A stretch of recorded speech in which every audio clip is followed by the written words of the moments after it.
Good afternoon students Hindi व्याकरण में हमारा टॉपिक है लिंग। कल हमने समझा लिंग किसे कहते हैं। लिंग के दो भेद हमने कल किए थे, पुल्लिंग, स्त्रीलिंग। पुल्लिंग वे शब्द जो पुरुष जाति का बोध कराते हैं पुल्लिंग कहलाते हैं, और वे शब्द जो स्त्री जाति का बोध कराते हैं स्त्रीलिंग कहलाते हैं। तो पुल्लिंग स्त्रीलिंग के अलावा एक अन्य और शब्द क्या है, उभयलिंग। उभयलिंगी शब्द कौन से शब्द होते हैं? उभयलिंगी शब्द ऐसे शब्द जिनका प्रयोग पुल्लिंग व स्त्रीलिंग दोनों में समान रूप से किया जाता है। वे शब्द जिनका प्रयोग पुल्लिंग और स्त्रीलिंग दोनों ही में समान रूप से किया जाता है। लिंग बदलने के लिए इन शब्दों से पहले नर या मादा शब्द लगाया जाता है। तो ऐसे कुछ शब्द हैं जिनका प्रयोग केवल पुल्लिंग शब्दों में ही किया जाता है, जैसे कौवा। कौवा को हम पुल्लिंग में ही लेते हैं। कौवा के साथ यदि हम स्त्रीलिंग में कौवा का प्रयोग करते हैं तो मादा कौवा, नर कौवा, मादा कौवा लग। उल्लू, जिसको आमतौर पर हम पुल्लिंग में ही लेते हैं और स्त्रीलिंग बनाते समय इसका साथ मादा उल्लू, नर उल्लू, मादा उल्लू। नर चीता, मादा चीता। भालू है, भेड़िया है, मच्छर, खटमल, ये शब्द हैं जिनको आमतौर पर हम पुल्लिंग में ही मानते हैं, और इनके साथ यदि हम इनको स्त्रीलिंग या पुल्लिंग बनाते हैं तो नर चीता या मादा चीता, नर भालू, मादा भालू, नर भेड़िया, मादा भेड़िया, नर मच्छर, मादा मच्छर, नर खटमल, मादा खटमल आदि जैसे ये शब्द लगाकर इनका पुल्लिंग या स्त्रीलिंग बनाते हैं। इसी प्रकार से कुछ शब्द जिनको हम केवल स्त्रीलिंग में ही लेते हैं, जैसे कोयल, मछली, गिलहरी, मक्खी, तितली, और इनको यदि पुल्लिंग में लें तो नर कोयल, मादा कोयल, नर मछली, मादा मछली, नर गिलहरी, मादा गिलहरी, नर मक्खी, मादा मक्खी, नर तितली, मादा तितली। तो ये सब ये क्या कहलाते हैं?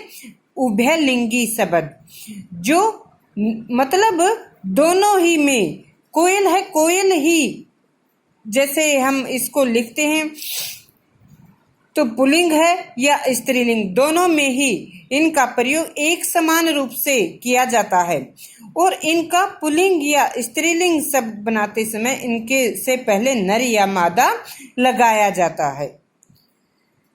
तो हमने कल पुल्लिंग स्त्रीलिंग जाना था, आज उभयलिंगी शब्द की। बच्चों, कल हमने ये देखा था कि प्राणीवाचक जो संज्ञा शब्द होते हैं, तो प्राणीवाचक संज्ञा शब्दों में पुल्लिंग या स्त्रीलिंग की पहचान करना, उनके लिंग की पहचान करना सरल होता है। सरल क्यों होता है? क्योंकि उनकी शारीरिक बनावट व शारीरिक लक्षणों के आधार पर उनकी हम लिंग की पहचान कर सकते हैं। परंतु जो अप्राणीवाचक संज्ञा शब्द होते हैं, अर्थात जो निर्जीव होते हैं, जैसे पेड़, नदी, पर्वत, घर आदि, इनमें लिंग निर्धारण में कठिनाई आती है, क्योंकि इनके शारीरिक जो लक्षण हैं इनसे इनका पुल्लिंग या स्त्रीलिंग होने का पता नहीं चलता, मतलब शारीरिक बनावट इनकी एक जैसी ही होती है। तो इस प्रकार से हमने कल ये देखा था कि ऐसे वाक्यों में क्रिया व विशेषण शब्दों के आधार पर इन निर्जीव जो वस्तुएं होती हैं उनका लिंग निर्णय किया जा सकता है। परंतु यदि क्रिया व विशेषण शब्दों के आधार पर भी कई बार इनका लिंग निर्णय नहीं किया जा सकता। जैसे हमने देखा था कल कि हमने लिखा, हमने आम खाया। आम खाया, खाया क्या है? खाया एक क्रिया, तो खाया पुल्लिंग में है क्रिया, तो इसके आधार पर हमने क्या देखा कि आम पुल्लिंग है, आम खाया तो पुल्लिंग है। लेकिन यदि इस शब्द को हम ऐसे कहें कि मैं आम खाता हूं या मैं आम खाती हूं, तो इस आधार पर हम आम पुल्लिंग है या स्त्रीलिंग, तो इस आधार पर हम उसका लिंग निर्णय करने में हमें कठिनाई हो जाती है। तो यहाँ पर हम क्या देखते हैं, परंपरा के आधार पर, परंपरा के आधार पर ही कुछ ऐसे शब्दों का लिंग निर्णय किया जाता है।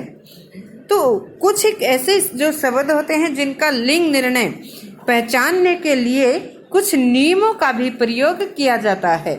नियम क्या होते हैं, जैसे कि पुल्लिंग, पुल्लिंग शब्दों में लिंग पहचानने के लिए, पुल्लिंग पहचान के लिए जैसे हम देखते हैं कि यदि कोई वस्तु भारी होती है, मोटी और विशाल, भारी मोटी और विशाल वस्तुओं के नाम हमेशा पुल्लिंग में ही होते हैं। जैसे पत्थर, पत्थर को स्त्रीलिंग में नहीं लेते, पत्थर, उसने पत्थर मारा, पत्थर क्या है, पुल्लिंग में। रस्सा, रस्सा यदि मोटा है, लंबा मोटा है तो रस्सा, लेकिन यदि पतला और छोटा है तो उसको रस्सी भी कहते हैं। तो मोटे और भारी है तो वो क्या होगा, रस्सा। टिल्ला, गट्टर, यदि किसी कोई वस्तुओं को यदि बांध कर रखा जाता है, उनका आकार, साइज जो है यदि छोटा है तो गठड़ी बोलते हैं हम, लेकिन यदि वो साइज उसका बड़ा है, आकार बड़ा है तो उसको गट्ठर बोलते हैं।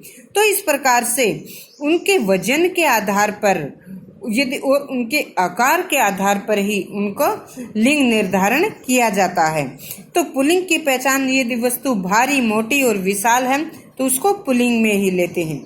और यदि बच्चों हम देखें तो यदि हम अपने सामाजिक विचारधारा को देखें तो हमारे समाज में स्त्रीलिंग हमेशा मतलब कमजोर, छोटी जो वस्तुएं होते हैं उनको ही हम स्त्रीलिंग में लेते हैं। दूसरे क्या है कि जिन शब्दों के अंत में, कुछ कैसे शब्द हैं जिनके अंत में जैसे खाना, दान, आर आदि यदि लगा होता है तो ये पुल्लिंग में ही होते हैं। खाना, ये जैसे उर्दू भाषा का शब्द है पखाना, दवा खाना, डाक खाना, पागल खाना आदि। तो खाना आदि जो ये शब्द लगे हैं तो ये पुल्लिंग में है। दान, फूलदान, खानदान, कन्यादान, दान, अरबी भाषा का जो ये शब्द हैं, अरबी फारसी भाषा के शब्द, तो इसमें क्या लगते हैं, दान अगर किसी शब्द के पीछे लगा है तो वह पुल्लिंग में होगा। खाना यदि आता है, डाक खाना, पागल खाना, दवा खाना आदि, तो ये शब्द पुल्लिंग में ही होते हैं। इसी प्रकार आर, सुनार, लोहार, विचार आदि। तो आर यदि इन शब्दों के अंत में आर आता है तो भी ये शब्द पुल्लिंग में ही माने जाते हैं। इसी प्रकार से आगे हम देखते हैं कि एरा, एरा है चचेरा, फुफेरा, ममेरा, सपेरा, सवेरा आदि। इस शब्द एरा यदि आता है तो पुल्लिंग में होते हैं। आओ, चुनाव, लगाओ, छिपाओ, बनाओ आदि। आओ है तो पुल्लिंग में होंगे। इसी प्रकार से आ, बूढ़ा, घड़ा, मोटा, भूखा, छोटा।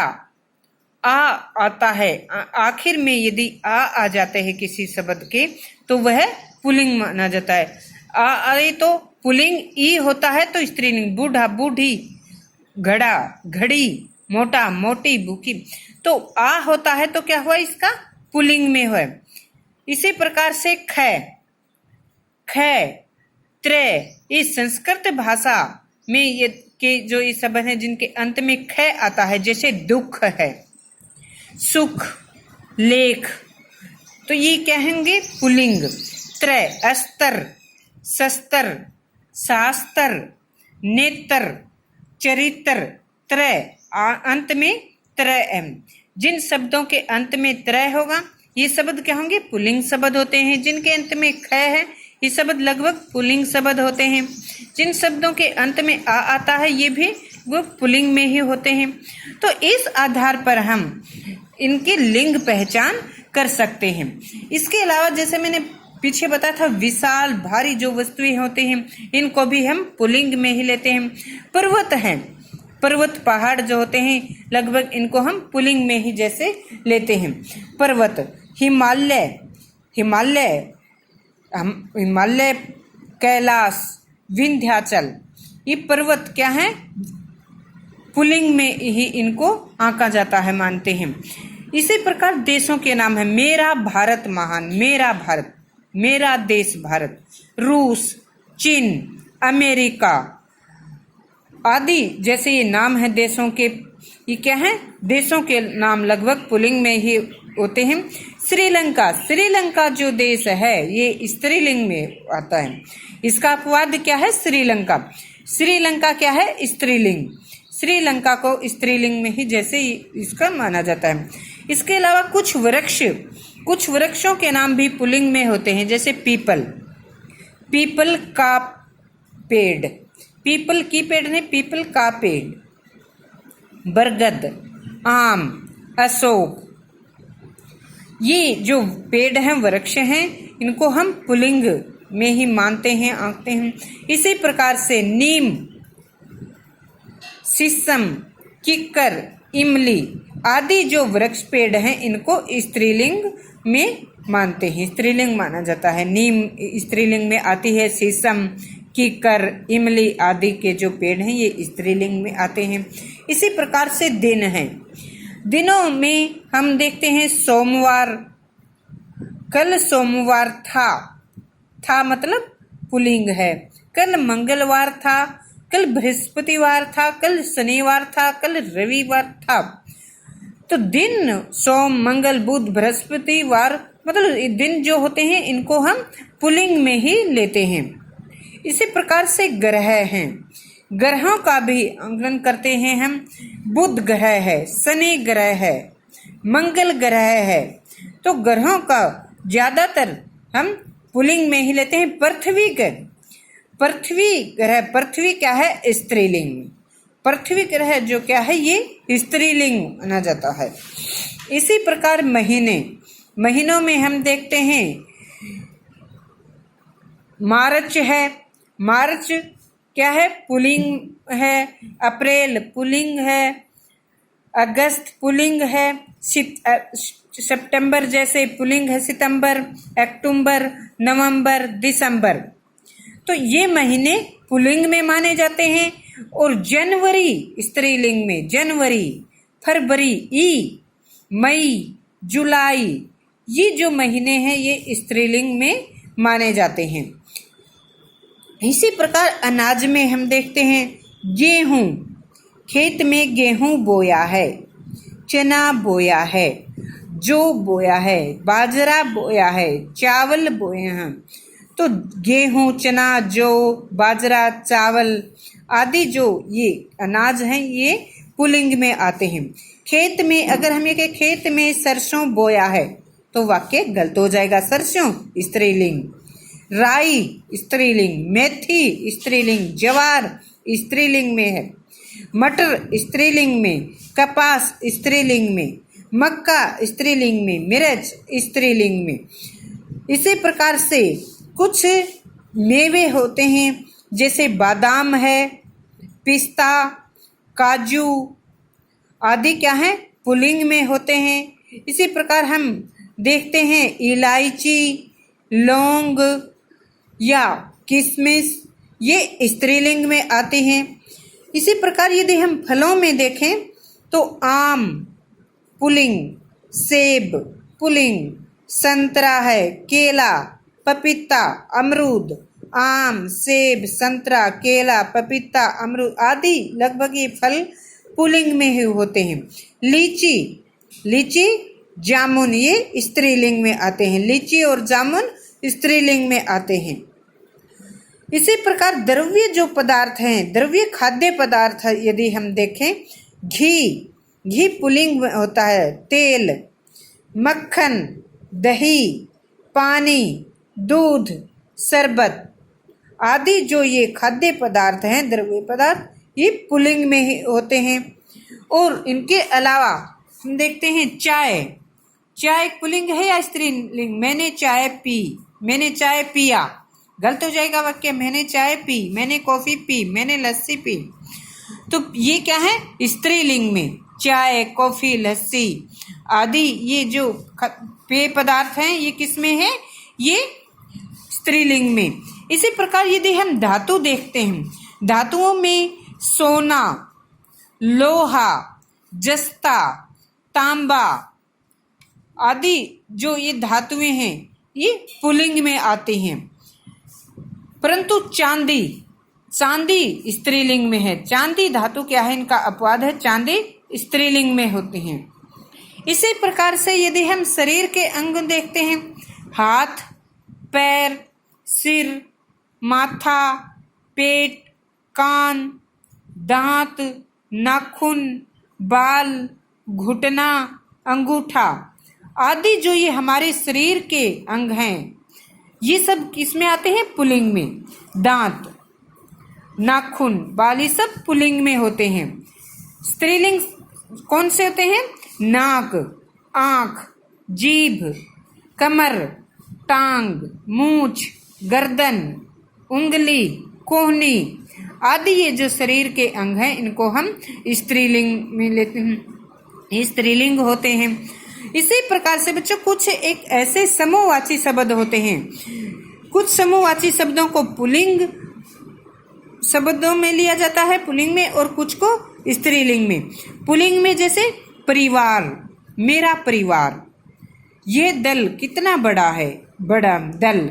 समूह, झुंड, भेड़ों का झुंड, जत्था, समाज, हमारा समाज, बेड़ा और ढेर, ढेर वहां पर अनाज का ढेर लगा है, ढेर लगी है नहीं, ढेर लगा है। तो ये क्या है, पुल्लिंग में आके जाते हैं, समूहवाची शब्द जो पुल्लिंग में लेते हैं हम। इसी प्रकार से स्त्रीलिंग में सरकार, हमारी सरकार, हमारा सरकार नहीं बोलते ना, हमारी सरकार। टोली, बच्चों की टोली। कक्षा, आप कौन सी कक्षा में पढ़ते हैं, कौन सी, कौन सा कक्षा नहीं बोलते, कक्षा कौन सी। टुकड़ा, टुकड़ी, टुकड़ी जो होता है जैसे, तो टुकड़ी। सेना, सभा, नेताओं ने सभा बुलाई, मंत्री ने सभा बुलाई, बुलाया नहीं बुलाई। कमेटी, कमेटी गठित की गई, कमेटी बनाई गई। संसद, हमारे संसद। भीड़, वहां भीड़ लगी है, लगा है नहीं बोलेंगे, लगी है, तो भीड़ स्त्रीलिंग। परिषद आदि जो ये शब्द हैं ये स्त्रीलिंग में होते हैं। इसी प्रकार से बच्चों हम देखते हैं स्त्रीलिंग शब्दों की पहचान जैसे कुछ अन्य ढंग से भी होते हैं। नदियों के नाम जो होते हैं, नदियों के नाम, नदियां हमेशा लगभग स्त्रीलिंग में ही होती हैं। गंगा नदी, यमुना नदी, ब्रह्मपुत्र, कृष्णा, कावेरी, तो नदियों के नाम लगभग स्त्रीलिंग में ही होते हैं। इसी प्रकार से हमारी भाषा बोलियां हैं, पंजाबी, हरियाणवी, गुजराती, मारवाड़ी, बघेली, छत्तीसगढ़ी, तो ये भाषा और बोली क्या है, इनके नाम भी स्त्रीलिंग में ही होते हैं। फिर जिन शब्दों के अंत में ई लगता है, ई लगभग स्त्रीलिंग शब्दों के अंत में ही होता है, जैसे गरीबी, गर्मी, मिठाई, मिठाई, मैंने मिठाई खाई, मिठाई स्त्रीलिंग में। चटाई, वहां चटाई बिछाई गई है, चटाई स्त्रीलिंग में। चढ़ाई, पर्वत की चढ़ाई की स्त्रीलिंग में आता है। कटाई, फसल की कटाई की गई। चिकनाई आदि ये शब्द क्या है, स्त्रीलिंग में होते हैं। ई, जिन शब्दों के अंत में ई आता है ये लगभग स्त्रीलिंग में होते हैं। इसी प्रकार ईया, ईया, चिड़िया, लुटिया, गुढ़िया, बिटिया आदि ईया जिन शब्दों में आते हैं ये शब्द क्या होते हैं, स्त्रीलिंग में। बिटिया, खटिया। इसी प्रकार यदि ता आता है, सुंदरता, योग्यता, लघुता, मधुरता, मित्रता, शत्रुता। यहाँ कितनी सुंदरता, योग्यता, लघुता। तो ता, जिन शब्दों के अंत में ता आता है ये शब्द भी स्त्रीलिंग में होते हैं। फिर नी, कथनी, छलनी, ओढ़नी, करनी आदि नी शब्द जिनके अंत में आता है, ऐसे शब्द भी स्त्रीलिंग में ही किए जाते हैं। इसके अलावा हम देखते हैं अन्य शब्द जैसे आहट, आहट, घबराहट, आहट, घबराहट, मुझे बहुत घबराहट हुई, घबराहट हुआ नहीं बोलेंगे ना, घबराहट हुई। चिल्लाहट, गड़गड़ाहट, बादलों की गड़गड़ाहट हुई। आहट, आवट, रुकावट, काम में रुकावट आई। बनावट, इसकी बनावट कितनी अच्छी है, बनावट अच्छी है तो जैसे विशेषण अच्छी लगन, बनावट स्त्रीलिंग। सजावट, कमरे की सजावट कितनी अच्छी है, सजावट। गिरावट, अनाज के मूल्य में गिरावट आई, गिरावट आई मतलब स्त्रीलिंग में।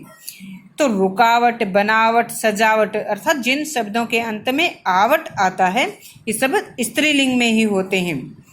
इसके अलावा बच्चों कुछ एक ऐसे शब्द होते हैं जो एक ही शब्द यदि पुल्लिंग में भी हो सकता है, स्त्रीलिंग में भी, मतलब उसका पर्यायवाची रूप पुल्लिंग में भी हो सकता है। जैसे शरीर है, शरीर का को हम पुल्लिंग में लेते हैं, लेकिन शरीर का पर्यायवाची रूप हम देखें काया, काया स्त्रीलिंग शब्द हो गया। इसी प्रकार से नेत्र, त्रय, हमने पीछे पढ़ा था ना, त्रय जिन शब्दों के अंत में आता है पुल्लिंग में होते हैं अस्तर, शस्त्र, नेत्र, शास्त्र। तो त्रय, नेत्र क्या है, पुल्लिंग में हुआ, लेकिन पर्यायवाची आंख, आंख स्त्रीलिंग में हुआ। इसी प्रकार से चित्र, त्रय है तो चित्र क्या है, पुल्लिंग शब्द है, लेकिन इसका पर्यायवाची बना तस्वीर। तस्वीर क्या है, कितनी सुंदर तस्वीर है, कितनी स्त्रीलिंग हुआ ना, कितनी सुंदर चित्र है, गलत होगा, कितना सुंदर, चित्र में कितना सुंदर, मतलब चित्र तो पुल्लिंग और इसका ही पर्यायवाची स्त्रीलिंग एक ही है। चित्र को हम तस्वीर बोल रहे हैं, चित्र बोले तो ये पुल्लिंग हो गया, तस्वीर बोले तो ये स्त्रीलिंग हो गया। यदि पत्र, मैंने पत्र पढ़ा, मैंने चिट्ठी पढ़ा, गलत हो गया, मैंने चिट्ठी पढ़ी। तो पत्र चिट्ठी दोनों एक ही चीज है, लेकिन यदि पत्र बोलते हैं तो पुल्लिंग है, यदि उसको चिट्ठी बोला तो स्त्रीलिंग होगा। इसी प्रकार से एक है मेरा शरीर, शरीर, मेरी काया, मेरा काया बोलेंगे गलत हो जाएगा। तो एक ही है, वस्तु एक ही है, लेकिन यदि शरीर शब्द उसके लिए प्रयोग किया तो पुल्लिंग, काया शब्द प्रयोग किया तो स्त्रीलिंग। नेत्रांक एक ही है, नेत्र, हिरणी के नेत्र, जैसे क्या बोले कितने सुंदर हैं, तो नेत्र कितने सुंदर हैं, हिरणी की आंख कितनी सुंदर है, आंख कितनी, नेत्र कितने, मतलब आंख स्त्रीलिंग और नेत्र पुल्लिंग। एक ही शब्द को पर्यायवाची रूप उसका, यदि एक शब्द पुल्लिंग है पर्यायवाची रूप में वो स्त्रीलिंग में भी हो सकता है। तो यहाँ पर हमने कुछ जैसे यहाँ पर पुल्लिंग और स्त्रीलिंग, प्राणीवाचक और अप्राणीवाचक संज्ञाओं को पुल्लिंग व स्त्रीलिंग करने के कुछ नियम जाने हैं और इसी के साथ हमारा लिंग का टॉपिक पूरा होता है।